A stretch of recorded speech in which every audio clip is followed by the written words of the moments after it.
नमस्कार दोस्तों। सुंदर पिचाई को गूगल बाहर करने की ओर कदम बढ़ा रहा है। सुंदर पिचाई, जिनका जन्म 10 जून 1972 को तमिलनाडु के मदुरै में हुआ था। सुंदर पिचाई ने वर्ष 2004 से ही गूगल के सर्च बार पर काम करना शुरू कर दिया था। शुरुआत में सुंदर पिचाई अपनी छोटी सी टीम के साथ मिलकर गूगल के सर्च बार पर काम किया करते थे। बाद में इन्होंने गूगल के कई अन्य प्रोडक्ट की भी देखरेख की है। सुंदर पिचाई ने गूगल के गूगल जीमेल, गूगल मैप जैसे कई अनुप्रयोगों के विकास की देखरेख की है।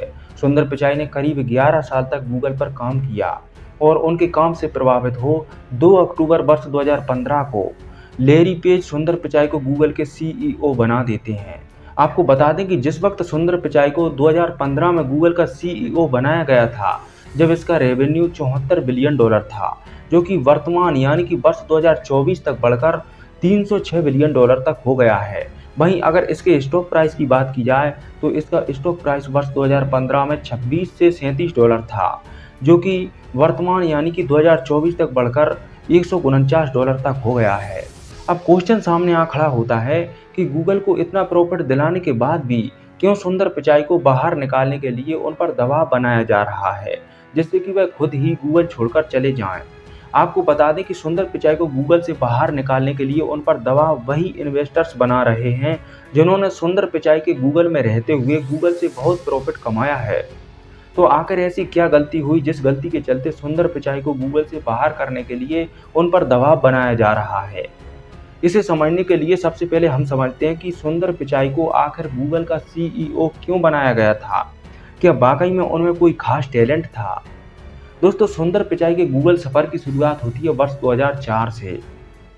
1 अप्रैल वर्ष 2004 को सुंदर पिचाई गूगल में आते हैं। सुंदर पिचाई का पहला प्रोजेक्ट प्रोडक्ट मैनेजमेंट और इनोवेशन शाखा में गूगल के सर्च टूलबार को बेहतर बनाना था और दूसरे अन्य ब्राउज़र को गूगल की ओर आकर्षित करना था, जिससे कि गूगल की पॉपुलैरिटी ज़्यादा से ज़्यादा बढ़ाई जा सके। यहीं से वे लैरी पेज की नज़रों में आते हैं।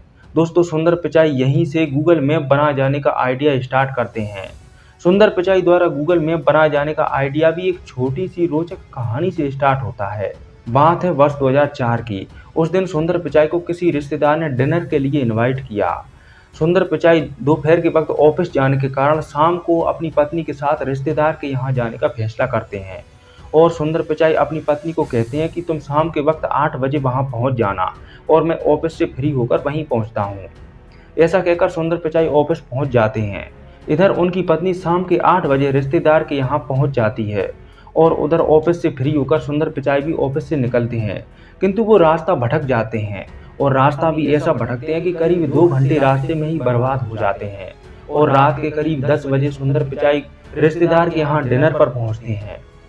जब वहां पहुंचते हैं तो वहां देखा तो कोई नहीं था, सभी लोग जा चुके थे।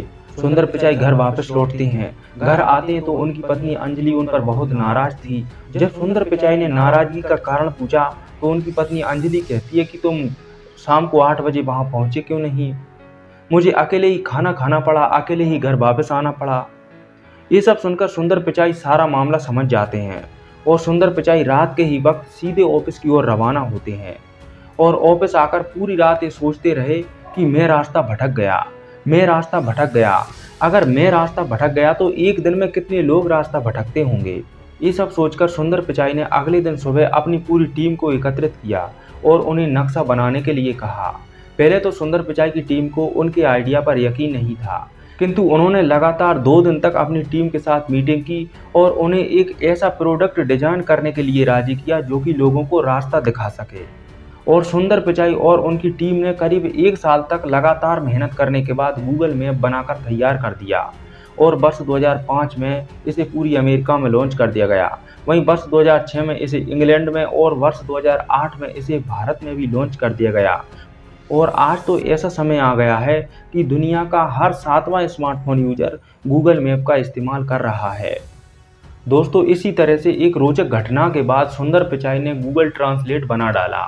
दरअसल सुंदर पिचाई चीन गए हुए थे और वहां पर भी बिजनेस के सिलसिले में कुछ दिनों तक रहे थे और काम किया।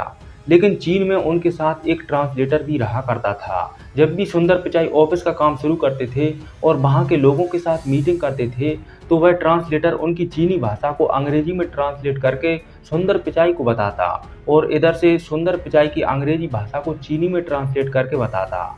लेकिन ये ट्रांसलेटर केवल ऑफिस तक ही सीमित था। सुंदर पिचाई जब बाहर कहीं घूमने जाते थे तो वह अकेले ही निकलते थे, जिसके चलते ना कोई टैक्सी ड्राइवर, ना कोई दुकान वाला, कोई भी उन्हें अंग्रेजी में समझाने वाला नहीं था। इससे बार बार तंग होकर सुंदर पिचाई के मन में तरह तरह के विचार चलने लगे। उन्होंने सोचा कि जिस तरह मैं यहाँ की भाषा ना समझने के कारण इतना परेशान हो रहा हूँ, इसी तरह कितने लोग परेशान होते होंगे। और उन्होंने इस समस्या को दूर करने का निश्चय किया और उन्होंने अमेरिका स्थित गूगल मुख्यालय को फोन किया और अपनी टीम से 25 सॉफ्टवेयर इंजीनियर को चीन में ही बुला लिया। वहीं पर इसे बनाने की रणनीति बनाई गई और फिर टूल तैयार किया गया और वर्ष 2006 में इसे लॉन्च कर दिया गया। तब तो ये टूल सिर्फ दूसरी भाषाओं को अंग्रेजी में ट्रांसलेट करता था, लेकिन अब ये 108 भाषाओं को एक दूसरे से ट्रांसलेट कर सकता है। दोस्तों, कुछ इसी तरह उनके दिमाग में गूगल लेंस बनाए जाने का विचार भी आया था। बताया जाता है कि एक बार सुंदर पिचाई गार्डन में बैठे हुए थे। सर्दियों का मौसम था। तभी उनकी बच्ची हाथ में एक फूल लेकर सुंदर पिचाई के सामने आती है और पूछती है कि पापा, ये फूल कौन सा है। सुंदर पिचाई देखते हैं और कहते हैं कि बेटा, मुझे नहीं पता। ऐसा सुनकर उनकी बच्ची पिचाई से कहती है कि वैसे तो आपके बारे में कहा जाता है कि आप बहुत इंटेलिजेंट हो, बहुत पढ़े लिखे हो, लेकिन आपको ये फूल के बारे में भी नहीं पता। सुंदर पिचाई के मन में ये बात बैठ जाती है और उन्होंने गूगल में कुछ ऐसा प्रोडक्ट डिजाइन करने के बारे में सोचा जिससे कि किसी भी चीज़ को कैमरे द्वारा स्कैन किया जाए और तुरंत उसका पता चल जाए कि ये क्या चीज़ है। और उसी दिन शाम के वक्त उन्होंने इसके लिए काम करना शुरू कर दिया। उन्होंने अपनी टीम बुलाई और मीटिंग के बाद कई दिनों की मेहनत करते हुए उन्होंने गूगल लेंस बनाकर तैयार कर दिया और वर्ष 2017 में इसे लॉन्च कर दिया गया। 2018 तक दुनिया भर में गूगल लेंस लॉन्चिंग सफल हुई।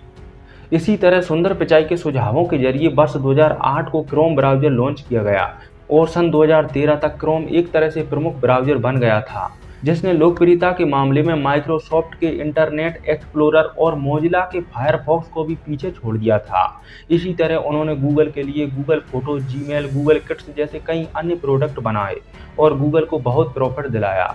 सब कुछ ठीक चल रहा था, लेकिन संकट तो तब आ खड़ा हुआ जब 30 नवंबर 2022 को open AI chatbot GTP release करती है, जिसके कारण गूगल पर दबाव बढ़ गया। इस तरह की सिचुएशन को देख सुंदर पिचाई ने भी इसके जवाब में एआई चैटबॉट जेमिनी लॉन्च कर दिया, लेकिन इससे कुछ ज़्यादा रिस्पॉन्स नहीं मिला और इसे चैट जीटीपी का ही कॉपी पेस्ट बताया गया और इससे कई गलतियां भी हुई, जिसके चलते इसकी इतनी आलोचना हुई कि गूगल द्वारा इस फीचर को अपने चैटबॉट से हटाना पड़ा। सुंदर पिचाई ने भी जेमिनी से हुई गलतियों को स्वीकार किया था। पिचाई ने कहा कि इसमें हुई गलतियों को ठीक किया जा रहा है। हमारी टीम 24 घंटे इसके लिए काम कर रही है। इस बीच गूगल की पेरेंट कंपनी अल्फाबेट के शेयरों में भी गिरावट आई है। इससे गूगल की कल्चर पर भी सवाल उठने लगे हैं। आरोप लगाए जा रहे हैं कि कंपनी आधे अधूरे प्रोडक्ट डिजाइन कर बाजार में लॉन्च कर रही है। इस कारण अब गूगल के सीईओ सुंदर पिचाई को हटाने की मांग जोर पकड़ने लगी है और कंपनी में काम करने वाले इंजीनियर और इन्वेस्टर्स ये मांग करने लगे हैं कि पिचाई को अब हटा देना चाहिए और सीईओ के पद पर किसी और को बिठाना चाहिए। इस तरह सुंदर पिचाई को हटाने की मांग की जा रही है। तो उम्मीद करते हैं कि पिचाई के गूगल सफर से लेकर उन्हें हटाए जाने की मांग तक का सफर किस तरह रहा, ये पूरी इन्फॉर्मेशन आपको अच्छी तरह से समझ में आ गई होगी। तो वीडियो को लाइक करिएगा, शेयर करिएगा और चैनल को भी सब्सक्राइब कीजिएगा ताकि आपको हर क्षेत्र में नॉलेज संबंधित वीडियो सबसे पहले मिल सके। तो वीडियो को लाइक, शेयर एंड चैनल को सब्सक्राइब कीजिएगा और कमेंट में बताइएगा कि क्या गूगल के सीईओ सुंदर पिचाई को हटाना चाहिए। अपनी राय जरूर दीजिएगा। मिलते हैं फिर अगली किसी नई वीडियो में एक नई और ज्ञानवर्धक जानकारी के साथ। जय भारत भूमि।